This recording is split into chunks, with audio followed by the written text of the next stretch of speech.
მოგესალმებით, კავკასიური სახლი იწყებს ლექციების კურსს, მე გახლავართ ვიდეო ლექციების კურსს, მე გახლავართ ლევან ლორთქიფანიძე და მაქვს პატივი, რომ დღეს საქართველოს პირველი რესპუბლიკის შესახებ ვისაუბრო.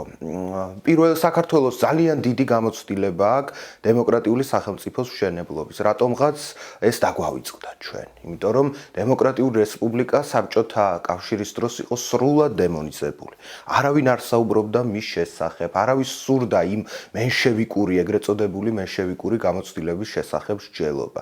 დამოუკიდებლობის პირველ წლებში ჩვენ გვყავდა ნაციონალისტურად ორიენტირებული ხელისუფლება, რომელსაც ასევე ნაკლები ინტერესი ჰქონდა, რომ გაეხსენებინა პირველი რესპუბლიკა, იმიტომ რომ ის სოციალ-დემოკრატიულ გამოცდილებასთან, სოციალ-დემოკრატიულ პარტიასთან და ზოგადად მემარცხენე ორიენტაციის პოლიტიკურ ორგანიზაციებთან იყო ასოცირებული.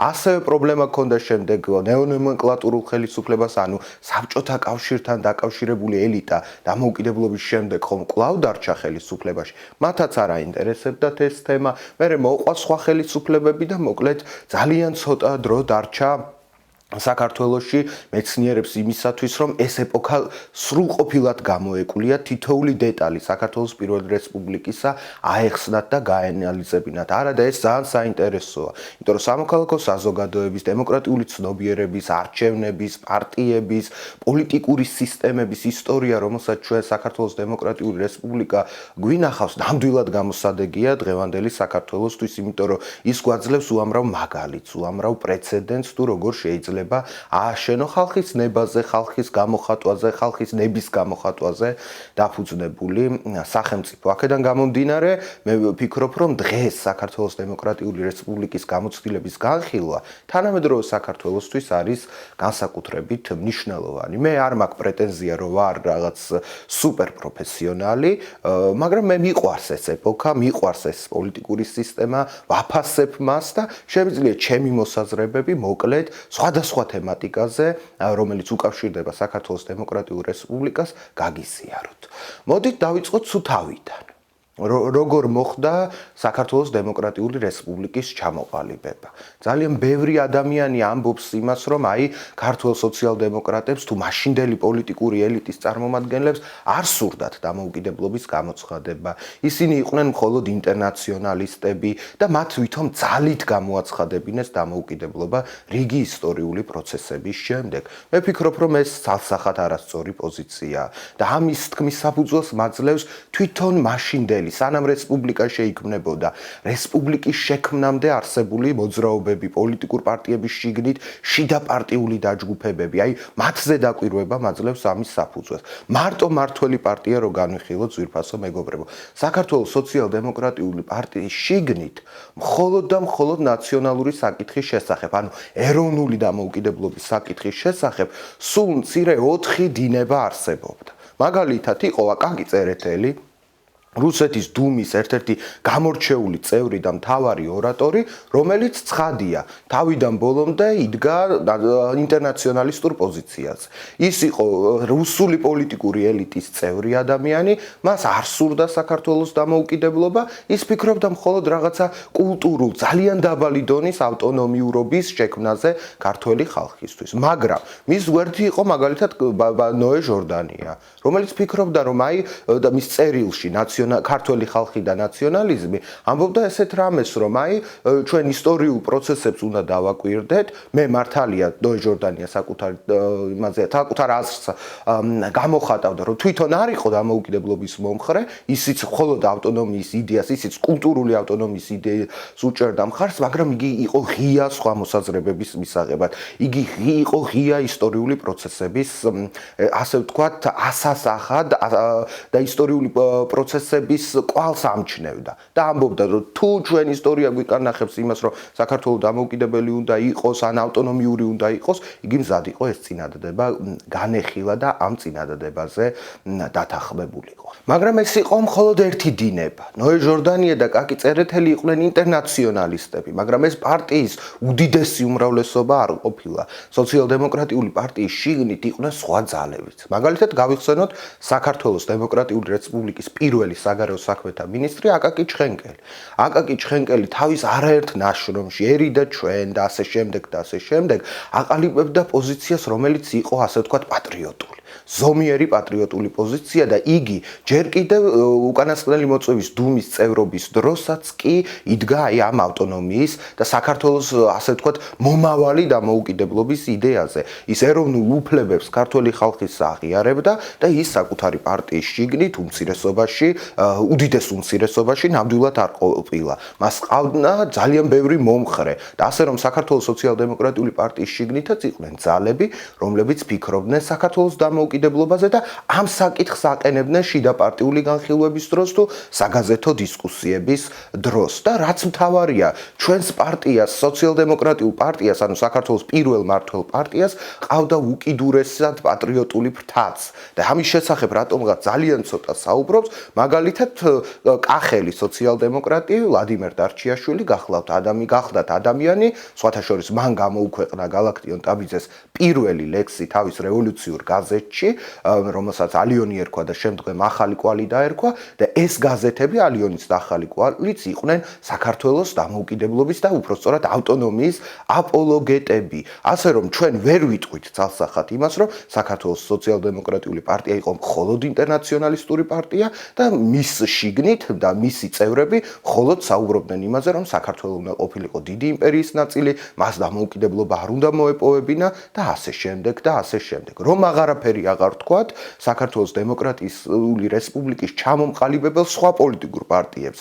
მაგალითად სოციალ-ფედერალისტები იდგნენ თავიდანვე საქართველოს ავტონომიის იდეებზე და აღარაფერს აღარ ვამბობ ილია ჭავჭავაძის იდეებზე დაფუძნებულ საქართველოს ეროვნულ დემოკრატიულ პარტიაზე, რომელიც ასევე იყო მკვეთრად ანტიიმპერიალისტური და ემხრობოდნენ იმპერიიდან გამოყოფას. ასე რომ მე ჩემი აი ამ მოკლე მონახაზით უბრალოდ მინდოდა აღმენიშნა, რომ საქართველოს დამოუკიდებლობა ეს შემთხვევითობა არ ყოფილა, მას ესე იგი ასე ვთქვათ საძირკველს უმაგრებდნენ არა მხოლოდ მემარჯვენე ორიენტაციის პოლიტიკოსები საქართველოს შიგნით, არამედ მის საფუძველს ქმნიდნენ ასევე საქართველოს სოციალ-დემოკრატიული და მემარცხენე ფლანგის პოლიტიკოსებიც. და ასე და ამგვარად აი ამ დინებებზე, ამ დისკუსიის საფუძველზე 1918 წლის 26 მაისს საქართველო მივიდა ეროვნული დამოუკიდებლობის გამოცხადებამდე.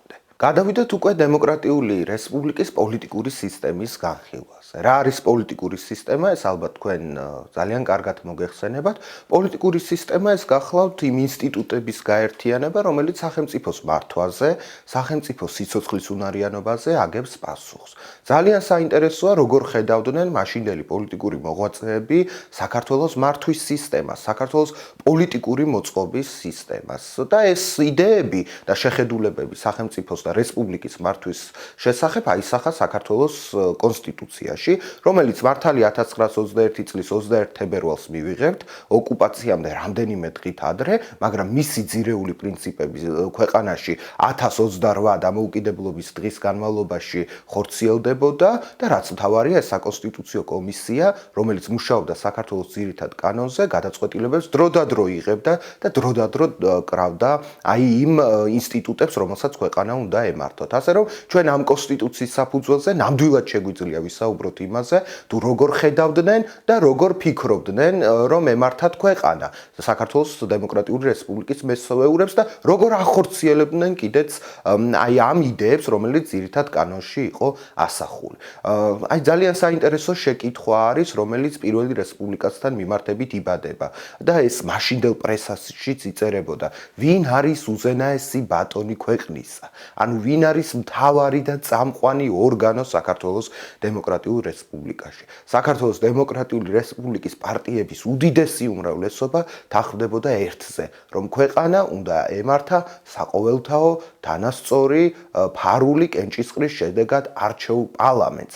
პარლამენტი იყო უზენაესი ორგანო და ის მარტო საკანონმდებლო და წარმომადგენლობით უფლებებს არ ითავსებდა საკუთარ თავზე, პარლამენტის უფლება-მოვალეობებში მაგალითად შედიოდა ომის გამოცხადება, ზავის დადება და სხვა მსგავსი საკითხები. ანუ საქართველოს პარლამენტი იმდენად ძლევამოსილი იყო საქართველოს დემოკრატიული რესპუბლიკის დაფუძნების დროს და არსებობის დროს, რომ იგი საკანონმდებლო და წარმომადგენლობით ფუნქციებთან ერთად ცდილობდა აღმასრულებელი ხელისუფლების ფუნქციებიც შეეთავსებინა. საქართველოს პარლამენტი იყო 130 კაცის შემადგენლობით ირჩეოდა, როგორც აღვნიშნეთ, პროპორციული არჩევნების გზით. ძალიან საინტერესოა საქართველოს პარლამენტის შესახებ საუბრისას განვიხილოთ ის წესები და კანონები, რომლებიც მის არჩევასთან დაკავშირებით არსებობდა. მაგალითად, საქართველო იყო მთელს ევროპაში ერთ-ერთი პირველი სახელმწიფო, რომელმაც ქალებს მიცა არა მხოლოდ აქტიური ხმისმიცემის უფლება, არამედ პასიური ხმისმიცემის უფლებაც. ანუ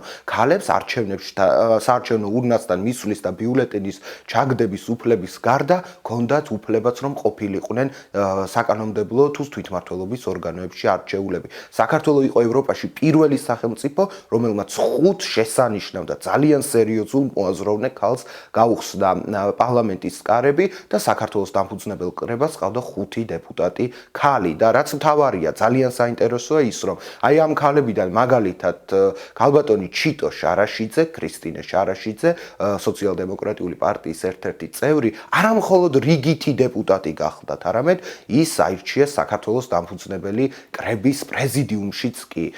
გაოცებას იწვევს ძალიან ბევრი მოქალაქის და ბევრი საერთაშორისო დამკვირვებლის ისიც, რომ საქართველოს დამფუძნებელ კრებაში იყვნენ არა მხოლოდ წევრი ქალები, არამედ ეს ქალები, ერთ-ერთი მათგანი, მაგალითად, ელეონორა ტერპერსაგოვა, ეროვნულ უმცირესობასაც კი ეკუთვნოდა. ეს დამოკიდებულება და ეს საარჩევნო კანონი და ეს პრეცედენტი, რომ ქალები, 5 ქალი და მათ შორის ეროვნული უმცირესობის წარმომადგენლები, მათ შორის ერთი პრეზიდიუმში იყო არჩეული, მიანიშნებს იმაზე, რომ ეს რესპუბლიკა მეტნაკლებად იმ ეპოქისთვის იყო სუპერ თანამედროვე, რადგან ქალებს ასე უხსნიდა გზას საკანონმდებლო ორგანოსკენ. მე შეგახსენებთ, რომ შვეიცარიის კონფედერაციამ მხოლოდ 1970 წელს მიცა ქალებს ხმისმიცემის უფლება, ბიულეტენის ურნაში ჩაგდების უფლება. ჩვენ კი 1918 წელს უკვე გვყავდა ქალი დეპუტატები და ქალ დეპუტატებს რომ თავი დავანებოთ, საქართველოს პარლამენტში იყვნენ ჩვენს ქვეყანაში მცხოვრები ყველა რელიგიის თუ ეთნიკური ჯგუფის წარმომადგენლები. თან ისინი იყვნენ ძალიან სერიოზულად წარმოდგენილი, ქართველი მუსლიმები, ქართველი ებრაელები, საერთოდ სომხური პარტიაც იყო საქართველოში, ფრაქციაც თითქმის შექმნილი დაშნაკ ციუთუნის სახით, რომელიც სამხრეთ საქართველოდან იყო არჩეული, ასე რომ საქართველოს პარლამენტი იყო ძალიან ფართო და ღია წარმომადგენლობითი ორგანო, რომელშიც კენჭისყრის შესაძლებლობა ყველას ჰქონდა და კიდევ ერთხელ ხაზს უსვამ, რომ საქართველოს პარლამენტი იყო ყველაზე ძლევამოსილი, უზენაესი ბატონი ქვეყნისა. და ეს იყო მაშინდელი ამ რესპუბლიკის შემქმნელების იდეა, რომ ისინი მიიჩნევდნენ, რომ ხელისუფლება კი უნდა დავანაწილოთ, კი უნდა გადავანაწილოთ ძალაუფლება აღმასრულებელ საკანონმდებლო და სასამართლო ხელისუფლებას შორის, მაგრამ მთელი ძალაუფლება კონცენტრირებული უნდა იყოს ხალხის საზოგადოების ხელში. რაც მთავარია, პარლამენტი მეგობრებო არ აირჩეოდა 5 წლის ვადით ან 6 წლის ვადით ან 4 წლის ვადით, როგორც დღეს არის მიღებული ჩვენთან, პარლამენტს ვირჩევდით მხოლოდ 3 წლის ვადით, 3 წელიწადში ერთხელ ადამიანებს ჰქონდათ თავისი ნების გამოხატვის შესაძლებლობა და აი თავისი დაფიქსირებული პოლიტიკური პოზიციის, მათი არჩეული პოლიტიკური პარტიების გადარჩევის შესაძლებლობა ჰქონდათ მათ. ძალიან საინტერესო ისიც, რომ პარლამენტის ძალაუფლებას ერთადერთი ძალა, ერთადერთი პოლიტიკური ინსტიტუტი ზღუდავდა. ეს გახლავთ რეფერენდუმის ინსტიტუტი. 30,000 ადამიანი თუ მოაგროვებდა ხელმოწერას და მოითხოვდა კონკრეტული კანონის რეფერენდუმზე გამოტანას, მაშინ საქართველოს პარლამენტი გადაწყვეტილებას ვეღარ იღებდა, ეს გადაწყვეტილება გამოდიოდა საერთო სახალხო გამოკითხვაზე, პლებისციტზე და საქართველოს მოსახლეობა იღებდა გადაწყვეტილებას. ანუ საქართველოს დემოკრატიულ რესპუბლიკაში ერთმანეთთან შერწყმული იყო როგორც წარმომადგენლობითი დემოკრატიის ძირითადი ინსტიტუტები და ძირითადი სისტემები, ასევე პირდაპირი დემოკრატიის და პირდაპირი მონაწილეობის სისტემები. ძალიან საინტერესოა თუ ჩვენ 2 სიტყვას ვიტყვით საქართველოს მთავრობის შესახებაც. საქართველოს მთავრობის წევრები ამავდროულად შეიძლება ყოფილიყვნენ საქართველოს პარლამენტის წევრები და მთავრობა იყო ძალიან ესეთი მოგრძალებული შემადგენლობის, დაახლოებით 5 მინისტრი იყო იქ, ხანდახან მეტი, რაღაც სამინისტროების გადალაგება, გადმოლაგების პროცესი ყოველთვის მიდიოდა და აი ვინ იყო სახელმწიფოს ლიდერი? სახელმწიფოს ლიდერი იყო საქართველოს პრემიერ-მინისტრი, ანუ საქართველოს მთავრობის თავმჯდომარე. და ძალიან საინტერესოა საქართველოს კონსტიტუციაში, საქართველოს დემოკრატიული რესპუბლიკის ძირითად კანონში გაკეთებული ჩანაწერი, რომ ჩვენ სახელმწიფოს მეთაურს, ანუ სახელმწიფოს უმაღლეს წარმომადგენელს, ანუ მთავრობის თავმჯდომარეს ვირჩევთ 1 წლის ვადით. და ერთ ადამიანს ამ პოსტზე კენჭისყრის შესაძლებლობა აქვს მხოლოდ 2-ჯერ ზედიზედ. ანუ რეალურად ნებისმიერ პოლიტიკოს უმაღლეს პოლიტიკურ თანამდებობაზე ყოფნის შესაძლებლობა ჰქონდა მხოლოდ 2 წლის ვადით. 2 წლის ვადის გასვლის შემდეგ უკვე საკონსტიტუციო რეალობა და საკონსტიტუციო რეგულაცია ითვალისწინებდა იმას, რომ მომხდარიყო როტაცია და ახალი ლიდერი არჩეულიყო და ეს რისთვის იყო ალბათ გამიზნული, რომ აი ეს ლიდერის გამოკვეთილი ერთი პერსონის მნიშვნელობა დაეჩრდილათ და ხაზი გაესვათ იმაზე, რომ ვინც არ უნდა იყოს ლიდერი, ის არის ძალიან მალე ცვალებადი, მაგრამ არის მუდმივი და უზენაესი ხელისუფლების პატრონი, ისევ ხალხის მიერ არჩეული პარლამენტი და ხალხის მიერ გამოყენებული ინსტიტუტი რეფერენდუმის სახით. ამ პარლამენტს ჰქონდა სხვა უფლებამოსილებებიც, მაგალითად, პარლამენტიდან გამომდინარეობდა სასამართლო ხელისუფლებაც, ანუ პარლამენტი საქართველოს დამფუძნებელი კრება ირჩევდა უმაღლეს სასამართლო ორგანოსაც, რომელსაც სენატი ერქვა და რომლის მეთაურიც გახლდათ აი საქართველოს დამოუკიდებლობის წლებში დავით ხელთუფლიშვილი, რომელიც არის ლეგენდარული იურისტი და სამწუხაროდ ქართველი იურისტებს ეს ადამიანი სრულყოფილად შესწავლილი არ ყავთ, ამ ადამიანის შესახებ ძალიან ცოტა ცნობა და ძალიან ცოტა სამეცნიერო ნაშრომი ან თუნდაც ბიოგრაფიული ნარკვევი არსებობს და იმედია დაიწყებენ აი ამ ლეგენდარულ იურისტზე და საქართველოს უზენაეს სასამართლოს, ანუ სენატის პირველ თავმჯდომარეზე კვლევებს დაიწყებენ ისინი და შექმნიან ნაშრომებს. ანუ სენატსაც ირჩევდა პარლამენტი და სასამართლო ხელისუფლებაც გამომდინარეობდა პარლამენტიდან, ანუ ისევ ხალხთან მივდივართ, ისევ ხალხს და ხალხის წარმომადგენლებს უფლება ჰქონდათ, რომ სასამართლო ხელისუფლება დაეკომპლექტებინათ და კიდევ ერთი დეტალი, რომელიც პოლიტიკური ინსტიტუტების განხილვის დროს უნდა ვისაუბროთ კიდევ ერთ დეტალზე, ეს გახლავთ თვითმმართველობის საკითხი. საქართველოს კონსტიტუციაშიც არსებობდა თვითმმართველობის შესახებ ჩანაწერი და ჩვენი ქვეყანა ძალიან დიდ უფლებამოსილებას აძლევდა დაბალი რგოლის წარმომადგენელს, მუნიციპალური რგოლის, სათემო რგოლების წარმომადგენლებს და თვითმმართველობის გადაწყვეტილება იყო ფაქტობრივად შეუვალი. ესეთი პრეცედენტიც ძალიან ცოტა არსებობს თანამედროვე ევროპაშიც კი. მაგალითად, საქართველოს კონსტიტუციაში ეწერა ის, რომ თვითმმართველობის გადაწყვეტილების შეჩერების ან გაუქმების უფლება ფაქტობრივად და პრაქტიკულად ხელისუფლებას, უმაღლეს ხელისუფლებას, ცენტრალურ ხელისუფლებას არ ჰქონდა, მას ჰქონდა მხოლოდ სასამართლოში ჩივილის უფლება, რომ აი ეს თვითმმართველობის მიერ მიღებული გადაწყვეტილება შეეჩერებინა, დროებით შეეფერხებინა და მისი გადახედვა მოეთხოვა. ასე რომ, ანუ დემოკრატიის და ხალხის წარმომადგენლობის კიდევ ერთ შესაძლებლობას საქართველოს დემოკრატიულ რესპუბლიკაში იძლეოდა არამხოლოდ არჩეული პარლამენტი, არამხოლოდ რეფერენდუმი, არამხოლოდ პარლამენტზე დამოკიდებული სასამართლო და აღმასრულებელი ხელისუფლება, არამედ ხალხის ნების გამოხატველი იყო ადგილობრივი თვითმმართველობა, რომლის უფლებები სასამართლოს გარეშე ფაქტობრივად და პრაქტიკულად გახლდათ შეუვალი და შეუფერხებელი. მოდით გადავიდეთ უკვე ნაკლებად სახელმწიფოებრივ ინსტიტუტებზე და ვისაუბროთ მათ შესახებ. მაგალითად, ძალიან საინტერესოა ჩვენს ქვეყანაში დღეს ეს პრობლემაა, პოლიტიკური პარტიების პრობლემა. თქვენ იცით, რომ 1991 წლიდან დღემდე საქართველოს იუსტიციის სამინისტროში დარეგისტრირებული არის 235 თუ 240 პოლიტიკური პარტია სტრუქტურის გარეშე, იდეოლოგიის გარეშე, ბევრ პარტიას საერთოდ პოლიტიკური მანიფესტიც არ გააჩნია, არ იციან რა უნდათ, როგორ უნდათ, საით მიდიან და ასე შემდეგ და ასე შემდეგ. არ აქვთ თანამედროვე ქართულ პოლიტიკურ პარტიებს თავიანთი სოციალური ბაზისი, თავიანთი საკომუნიკაციო სისტემები და აი ეს აქედანაც უნდა ავიღოთ ჩვენ მაგალითი. აი პირველ რესპუბლიკას აი ამ ასპექტითაც უნდა მივბაძოთ.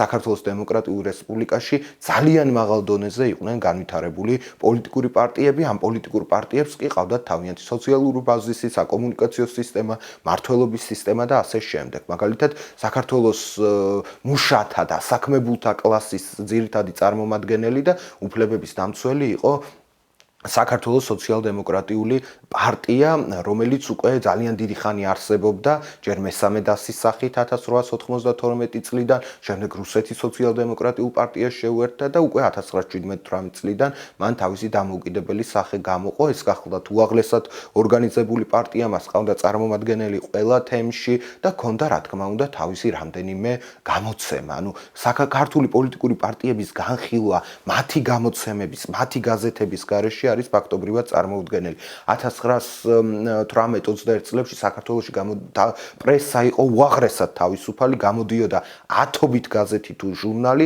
და ამ ეს გაზეთები და ჟურნალები არ იყვნენ მაინც და მაინც ეგრეთ წოდებული ყვითელი შინაარსის, თითოეულ პარტიას ჰყავდა თავისი მომხრე, თავისი მხარდაჭერი ჟურნალი თუ გაზეთი და თითოეულ გაზეთს ჰქონდა თუ ის დამოუკიდებელი იყო და არც ერთ პარტიას არ ემხრობოდა, მას ჰქონდა თავისი დამოუკიდებელი პოლიტიკური პოზიცია და დასაბუთებულად ძალიან მძიმე არგუმენტებით და ძალიან სერიოზული ანალიტიკური სტატიებით, რომელიც დღემდე შესწავლის საგანია და არაერთი გამოცემა არის მომზადებული მაშინდელ გაზეთებზე და მაშინდელ პუბლიცისტიკაზე, ანუ ასეთი დოკუმენტების, ასეთი პუბლიცისტიკის საფუძველზე დამოუკიდებელი გაზეთებიც იცავდნენ თავიანთ პოლიტიკურ პოზიციებს. ანუ ჩვენ ერთი პარტია ვთქვით, სოციალ-დემოკრატიული პარტია, მართველი პარტია, ძალიან ორგანიზებული პარტია, სათემო ორგანიზაციებით ყველაფრით, რომელიც ძირითადად მუშათა კლასზე იყო ორიენტირებული. სოციალ-დემოკრატიული პარტია უმრავლესობაში გახლდათ, მას დამფუძნებელი კრების მანდატების უდიდესი უმრავლესობა ჰქონდა მოპოვებული, მაგრამ ეს არ ნიშნავდა იმას, რომ მას აბსოლუტური ძალაუფლება ჰქონდა მოხვეჭილი, იმიტომ რომ საქართველოში სხვა პოლიტიკური პარტიებიც არსებობდნენ, მაგალითად სახალხო საქმის რედაქციის ირგვლივ გაერთიანებული საქართველოს სოციალისტ-ფედერალისტური პარტია, რომელიც გახლდათ, ასე ვთქვათ, უკიდურესი მემარცხენე პარტია მაშინდელ პარლამენტში, ანუ სოციალ-დემოკრატებზე მარცხნივ იდგნენ ისინი თავიანთი პოზიციებით, ისიც ძირითადად მუშათა კლასზე იყო ორიენტირებული, ძირითადად შრომის საკითხებს, ადამიანის უფლებების საკითხებს, განათლების საყოველთაო ხელმისაწვდომობის საკითხებს ატარებდნენ და აყენებდნენ დღის წესრიგში, მაგრამ მათ გამოარჩევდათ მათი ფედერალისტური შინაარსი, ანუ ისინი წლების განმავლობაში 1903 წლიდან ითხოვდნენ საქართველოს ავტონომიას და საქართველოს შექმნის შემდეგ უკვე ითხოვდნენ ძალიან ფართო თვითმმართველობას, ემხრობოდნენ ავტონომიებს და ასე შემდეგ და ასე შემდეგ. და გარდა მუშათა პარტიებისა და მუშათა კლასზე დაფუძნებული პარტიებისა, საქართველოში იყო კიდევ ერთი მემარცხენე პარტია, ეს გახლდათ ესერთა პარტია, სოციალისტ-რევოლუციონერთა პარტია, ისიც ასე ვთქვათ, პირველ მთავრობებში ფედერალისტებიც იყვნენ წარმოდგენილი და ესერებიც და ოღონდ ესერები იყვნენ გამოკვეთილად ღარიბი გლეხების, ღარიბი ფერმერების, ღარიბი მიწათმესაკუთრეების ინტერესების გამოხატველი პოლიტიკური ორგანიზაცია, მათაც ჰქონდათ თავიანთი გაზეთი შრომა, რომელიც ასევე ძალიან სერიოზულ იდეურ სამუშაოებს ატარებდა. ეს მემარცხენე ფლანგი მეგობრებო, მაგრამ გასაოცარი ის არის, რომ საქართველოს მიუხედავად თავისი ძალიან მემარცხენე ორიენტაციისა, რომელიც 1918-21 წლებში და მანამდე ჩვენს ქვეყანას ჰქონდა, მიუხედავად ამ მემარცხენე ორიენტაციისა, ჩვენს ქვეყანაში არსებობდნენ მაღალკვალიფიციური და კარგად მომზადებული მემარჯვენე პოლიტიკური ორგანიზაციები, ძირითადად ეს გახლდათ ცხადია ეროვნულ-დემოკრატიული პარტია, მისი გაზეთი საქართველო, რომელიც კრიჭაში ედგა საქართველოს სოციალ-დემოკრატიულ მთავრობას, ყოველ წამს ახსენებდა მის ინტერნაციონალისტურ წარსულს, ყოველ დღე აყენებდა, ესე იგი, მსხვილი ბურჟუაზიის, მიწათმფლობელების და სხვათა ინტერესებს დღის წესრიგში და ძალიან საინტერესო იცით რა არის, რომ საქართველოს რომ დასცლოდა, საქართველოს ოკუპაცია რომ არ მომხდარიყო 1921 წელს, ყველა პატარ-პატარა მემარჯვენე პარტია ეროვნული დემოკრატიული პარტიის მეთაურობით გაერთიანდა ერთ დიდ პოლიტიკურ ორგანიზაციად. ეროვნულ დემოკრატიული პარტიის მეთაურობით შეიქმნა საქართველოს დემოკრატიული პარტია. ანუ ამით რისი თქმა მინდა, რომ ეს პარტიები იყვნენ კონკრეტულ სოციალურ ჯგუფებზე ორიენტირებული, ძალიან გამოკვეთილი მიზნი, ძალიან გამოკვეთილი მიზანი ჰქონდათ მათ პოლიტიკურ ასპარეზზე და რაც მთავარია, ისინი არ იყვნენ ეგრეთ წოდებული პარტიზანული მოძრაობების მომხრე, ან დაყოფის მომხრე, ისინი არ იყვნენ იმის მომხრე, რომ დანასისხლად ყოფილიყვნენ რიგი პარტიები ერთმანეთზე გადაკიდებული იდეებს შიგნით, ცხადია, თორე ერთმანეთთან ძალიან მძიმე კონკურენცია ჰქონდათ მათ, პირიქით მათ ჰქონდათ გაერთიანების ტენდენცია, მათ არ ჰქონდათ ერთ ლიდერზე ჩამოკიდების ტენდენცია და მათ მოახერხეს ეს 21 წლის ბოლოს, როგორც აღვნიშნე, საქართველოს დემოკრატიული პარტია შეიქმნა, რომელიც აუცილებლად ითამაშებდა ქვეყნის განვითარებაში ძალიან მნიშვნელოვან როლს და როგორ ახერხებდნენ ეს პოლიტიკური ორგანიზაციები თავისი პოზიციების გამოხატვას, როგორ იცავდნენ თავის პოლიტიკურ იდეებს, გარდა საგაზეთო პუბლიკაციებისა და აგიტაცია პროპაგანდის სამუშაოებისა, არსებობდა ცხადია კიდევ ერთი მნიშვნელოვანი ინსტიტუტი, ეს გახლავთ არჩევნების ინსტიტუტი. საქართველოს დემოკრატიული რესპუბლიკა საქართველოს ისტორიაში არის გამორჩეული მონაკვეთის ავტორი მარტო იმიტომ, რომ სხვაზე რო არაფერი არ ვთქვათ და სხვაზე რომ არ ვისაუბროთ, მარტო იმიტომ, რომ საქართველოში პირველად 1919 წლის 14-16 თებერვალს ჩატარდა არჩევნები, დემოკრატიული არჩევნები, ცხადი არჩევნებები, კენჭისყრები ადრეც ტარდებოდა, რუსეთის იმპერიიდან ვირჩევდით ჩვენ დუმის წევრებს, ვირჩევდით საქალაქო საბჭოებს, მაგრამ საყოველთაო ფარული თანასწორი კენჭისყრა, სადაც ყველას ჰქონდა ხმის მიცემის უფლება, სადაც ყველა მონაწილეობდა, ყველას ჰქონდა კენჭისყრაზე საკუთარი კანდიდატურის წამოყენების უფლება, ესეთი არჩევნები საქართველოში არ ჩატარებულა 1919 წლამდე და 1919 წელს ამისი ორგანიზატორები საქართველოს დემოკრატიული რესპუბლიკის წარმომადგენლები გახდნენ, მათ უზრუნველყეს ცენტრალური ადმინისტრაციის, საარჩევნო ადმინისტრაციის ორგანიზება და მოახერხეს ის, რომ საქართველოს ყველა წერტილში, სადაც ომი და უბედურება არ მიმდინარეობდა და სადაც რაიმე პროვოკაციას არ აწარმოებდა რომელიმე ჩვენი მომხდური, ყველგან არჩევნები ჩატარდა და ამ პოლიტიკურ პარტიებს ჰქონდათ საკუთარი პოზიციების წამოყენების შესაძლებლობა, სხვათა შორის საქართველოს დემოკრატიული რესპუბლიკა გახლავთ ასევე პირველი დემოკრატიულმა რესპუბლიკამ შექმნა პირველი პრეცედენტი საქართველოს ისტორიაში, როდესაც პოლიტიკური პარტიებმა თავიანთი პოლიტიკური მანიფესტები გამოაქვეყნეს, საკუთარ მანიფესტებზე ისაუბრეს, დაბეჭდეს, ხალხს თავისი საარჩევნო პროგრამები მიაწოდეს და ძალიან სასიხარულოა ის, რომ ძალიან მალე დაიბეჭდება ქართული მემარცხენეობის ქრესტომათია, რომელიც სწორედ აი მემარცხენე პოლიტიკური პარტიების აი ამ პროგრამებს გააერთიანებს და უკვე ფართო მკითხველს ექნება კონკრეტულ წიგნში იმის ნახვის შესაძლებლობა, თუ რას ითხოვდნენ ეს პოლიტიკური პარტიები, რა პლატფორმით გამოდიოდნენ აი ამ არჩევნებს. ჩვენ ვისაუბრეთ პოლიტიკურ ინსტიტუტებზე, აღმასრულებელ ხელისუფლებაზე, საკანონმდებლო ხელისუფლებაზე, ჟურნალისტიკაზე, ფართოდ გავრცელებულ სიტყვის თავისუფლებაზე და გამოხატვის თავისუფლებაზე, პარტიებზე, არჩევნებზე, მოკლედ ძალიან. ეხლა მოდით გადავიდეთ თვითონ საზოგადოებაზე, საზოგადოების ყოფაზე, რა უფლებების უზრუნველყოფას იღებდა საკუთარ თავზე საქართველოს დემოკრატიული რესპუბლიკა. ამაზეც სამწუხაროდ ძალიან ცოტა საუბრობდნენ. მაგალითად, საქართველოს დემოკრატიული რესპუბლიკა საკუთარ თავზე იღებდა შრომის უფლებების დაცვის ვალდებულებას.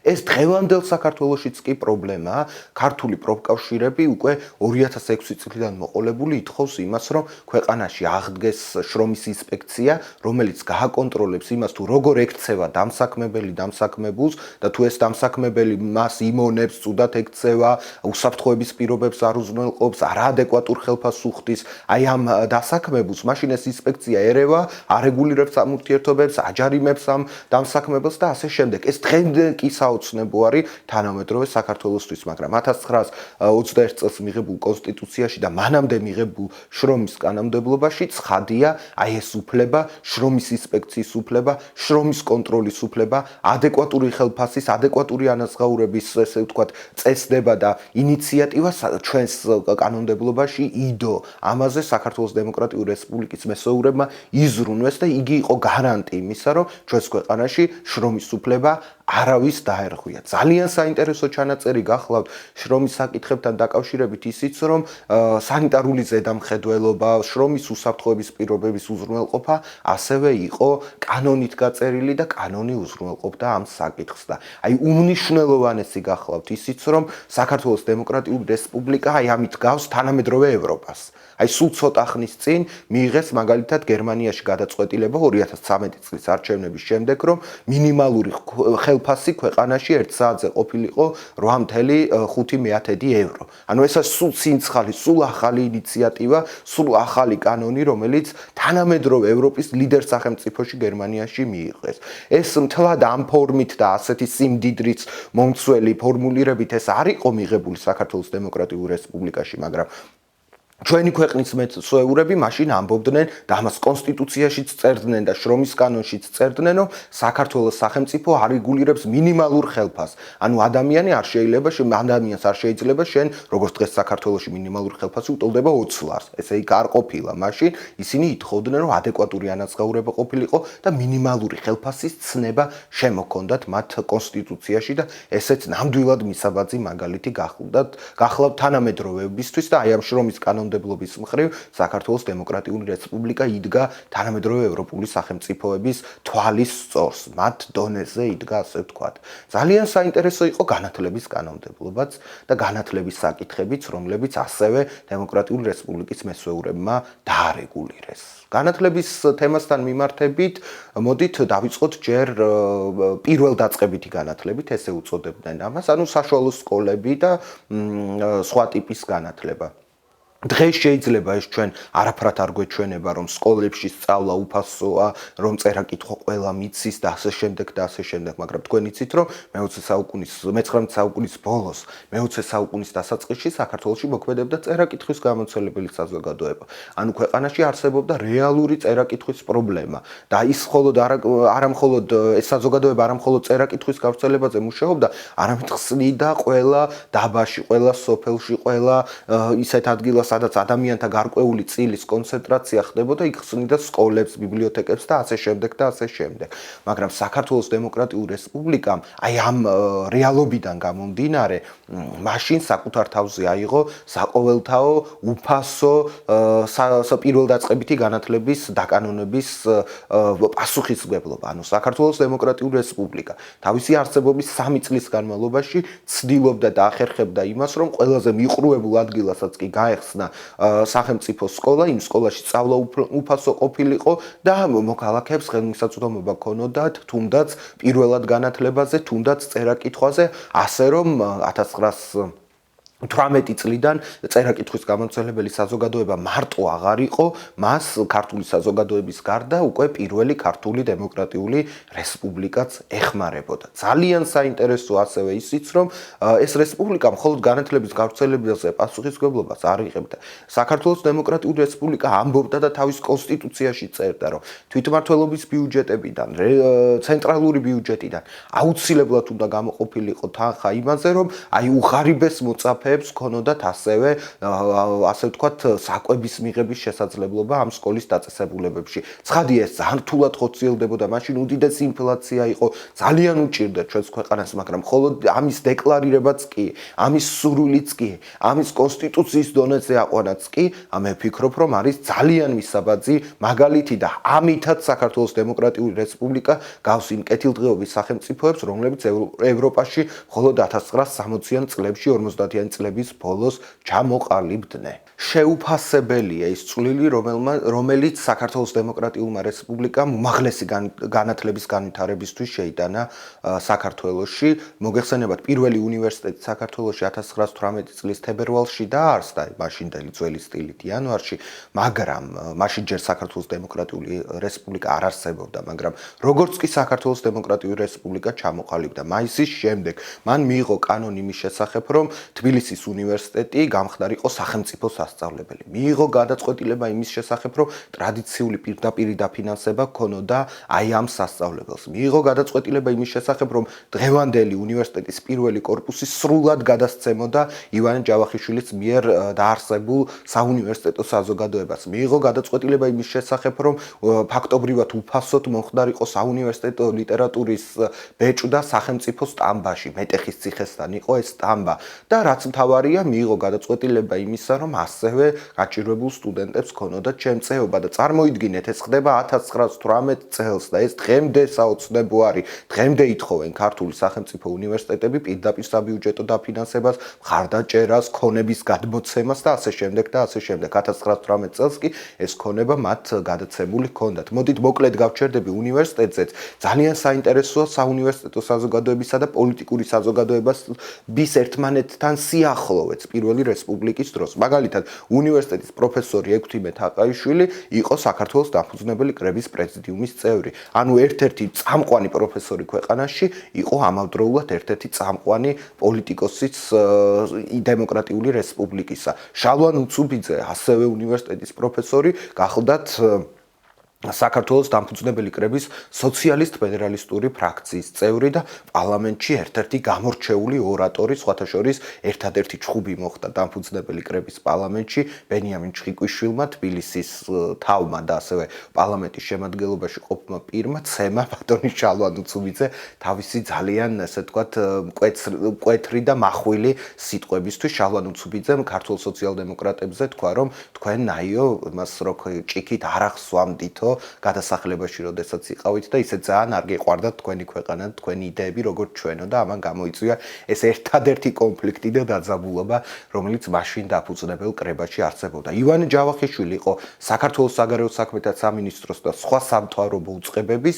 არაერთი სამუშაო ჯგუფისა და არაერთი დელეგაციის წევრი და სხვათა შორის თანამედროვე მომენტზე ივანე ჯავახიშვილი ხშირად კითხულობდა ლექციებს. ანუ ეს საუნივერსიტეტო საზოგადოება იყო პოლიტიკურ საზოგადოებასთან ინტეგრირებული მეტნაკლებად და ძალიან, ასე ვთქვათ, სრულად. მე მოკლედ გეტყვით, მე კულტურის სპეციალისტი არ გახლავართ და კულტურის შესახებ ბევრია არაფრის თქმა არ შემიძლია, მაგრამ მე ფაქტები შემიძლია მოგიყვეთ, რომ ზაქარია ფალიაშვილი იყო სწორედ აი ამ ეპოქის შვილი, საქართველოს დემოკრატიული რესპუბლიკის ეპოქის შვილი და მისი ოპერები აბესალომ და ეთერი დაისი იყო სწორედ მაშინ იდგმებოდა საქართველოს სცენებზე, ქუთაისში, თბილისში და სხვაგან. მაშინ აყვავდა ჩვენს ქვეყანაში და ძალიან წინა პლანზე წამოვიდა სხვადასხვა პოეტური მიმართულებები ხელოვნებაში, მაგალითად ცისფერყანწელების გაგაფუჭკვის, ასე ვთქვათ, და დაფუძნების და გამოცემების ჩამოყალიბების ხანა სწორედ საქართველოს დემოკრატიულ რესპუბლიკას უკავშირდება. მაშინ ჩვენ გვყავდა,